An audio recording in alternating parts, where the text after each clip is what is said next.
India Pakistan യുദ്ധമൊഴികെ ഏത് വിഷയത്തിലും കേന്ദ്ര സർക്കാർ എന്ത് പറഞ്ഞാലും അതിനെ തുറന്നെതിർക്കുന്ന ഒരു സമീപനമാണ് എം കെ സ്റ്റാലിനും DMK-ക്കും കഴിഞ്ഞ 5 വർഷങ്ങളിൽ ഉണ്ടായിരുന്നത്. ഒരു രാജ്യം ഒരു തെരഞ്ഞെടുപ്പ് അടക്കം മുൻപ് കരുണാനിധി ഉയർത്തിയിട്ടുള്ള ആ ബില്ലടക്കമുള്ള ആവശ്യങ്ങളിൽ വേണമെങ്കിൽ BJP സർക്കാരിനെ പിന്തുണയ്ക്കാം എന്ന ഒരു നിർദ്ദേശമായിരുന്നു. അതിൽ അന്തിമ തീരുമാനം പിന്നീട് എടുക്കാം ആ വിഷയമാകുമ്പോൾ എന്നുള്ളതായിരുന്നു സ്റ്റാലിൻ അവസാനം പറഞ്ഞു നിർത്തിയത്. ഇപ്പോൾ കഴിഞ്ഞ കുറേ ദിവസങ്ങളായി DMK നേതാക്കളുമായി പലതരത്തിൽ നടത്തുന്ന ചർച്ചകളുടെ ഒടുവിൽ അത്തരമൊരു സമവായത്തിലേക്ക് പാർട്ടി എത്തുന്നു എന്നതാണ് പ്രധാനപ്പെട്ട ചോദ്യം.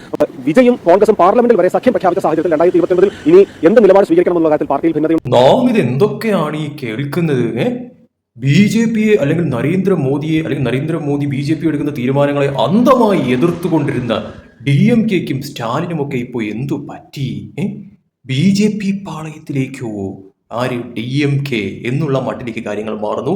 അതോടൊപ്പം തന്നെ ഇപ്പോൾ DMK BJP-ക്ക് അനുകൂല ഘടകമായിട്ടുള്ള തീരുമാനങ്ങൾ എടുക്കുന്നു. അതായത് മണ്ഡല പുനർനിർണയ ബില്ലിൽ BJP-ക്കൊപ്പം നിൽക്കാൻ DMK അന്ധമായി എതിർക്കാനില്ലെന്ന് RS ഭാരതി.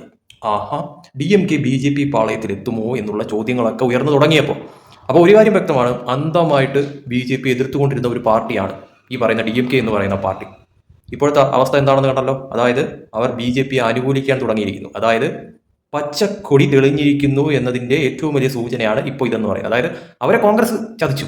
കോൺഗ്രസ് ഈ പറയുന്ന മാതിരി ഒരുമിച്ച് നിന്നിട്ട് അവസാനം അവരെ തള്ളി വെള്ളത്തിയിട്ടിട്ട് കോൺഗ്രസ് മറുകണ്ഠം ചാടി, വിജയ്ക്കൊപ്പം അങ്ങ് ചാടി. അപ്പോൾ ആരായി പെട്ടുപോയത്? ആരായി? DMK പെട്ടുപോയി. അപ്പോൾ അന്ധമായി വിശ്വസിച്ചിരുന്ന ഒരു കൂട്ടം കോൺഗ്രസ് അവരെ ചതിച്ചു. അപ്പോൾ ഇനിയിപ്പോൾ അവർക്ക് എന്ത് തീരുമാനം വേണമെങ്കിലും എടുക്കാം, ഏത് രീതിയിൽ വേണമെങ്കിലും അവർക്ക് പോകാം. അപ്പോൾ അവരന്ധമായി എതിർത്തുകൊണ്ടിരുന്നത് ആരെയാണ്? BJP-യാണ്, നരേന്ദ്രമോദിയാണ്. അപ്പോൾ അവരാ തീരുമാനം അങ്ങ് മാറ്റി.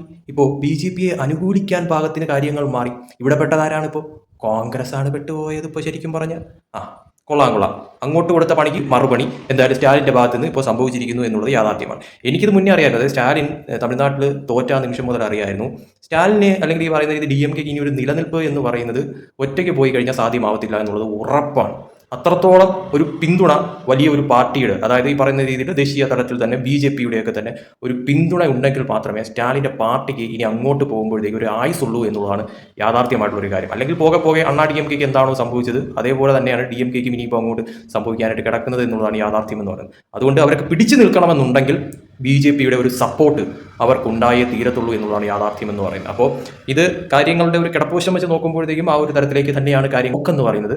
ചിലപ്പോൾ അധികം വൈകാതെ തന്നെ DMK BJP-യുമായിട്ട് സഖ്യം ചേരുന്ന തരത്തിലോട്ട് വരെ കാര്യങ്ങൾ മാറിയാലും അത്ഭുതപ്പെടാനില്ല എന്ന് വേണം ഇപ്പോഴത്തെ സാഹചര്യത്തിൽ മനസ്സിലാക്കാനായിട്ട്. കാരണം രാഷ്ട്രീയമാണ്, എന്തും എപ്പോഴും എവിടെയും എങ്ങനെയും സംഭവിക്കാം. ഇപ്പോൾ എതിർക്കുന്നവർ നാളെ ഒന്നിച്ചാവാം, ഇപ്പോൾ അനുകൂലിക്കുന്നവർ നാളെ എതിർപക്ഷത്താവാം. സോ എന്തും സംഭവിക്കാം രാഷ്ട്രീയത്തിൽ. എന്തായാലും ഇപ്പോഴത്തെ സാഹചര്യത്തിൽ ഈ പറയുന്ന രീതിയിൽ പാർലമെന്റിൽ എന്തായാലും ഈ പറയുന്ന DMK എന്തായാലും BJP-ക്ക് അനുകൂല ഘടകമായി മാറുമെന്നുള്ളത് ഏകദേശം ഉറപ്പായി കഴിഞ്ഞിരിക്കുന്നത്. അതുകൊണ്ട് തന്നെ BJP സംബന്ധിച്ചിടത്തോളം ഇനിയിപ്പോൾ ബില്ലുകൾ പാസ്സാക്കി എടുക്കുക എന്നുള്ളത് എളുപ്പത്തിലായിരിക്കുന്ന തരത്തിലോട്ട് കാര്യങ്ങൾ മാറിയിരിക്കുന്നു. ഹമ്പമ്പോ ഇനിയിപ്പോൾ ഈ പറയുന്ന രീതിയിൽ കേരളത്തിലെ ഈ കമ്മികളൊക്കെ തന്നെ ഇനി ഇതൊക്കെ എങ്ങനെ സഹിക്കുമെന്ന് സ്റ്റാലിനെ പൊക്കി പിടിച്ച് ഇതാണ് മറിച്ചാണെന്നൊക്കെ പറഞ്ഞു നടന്ന മാപ്രകൾ, കേരളത്തിലെ മാപ്രകളൊക്കെ തന്നെ ഇനിയിപ്പോൾ എന്തോ പറയുമെന്നാണ് മനസ്സിലാവാത്തത്. സ്റ്റാലിൻ സംഖ്യ എന്ന് പറയൂ, ഇതാണെന്നൊക്കെ പറയൂ.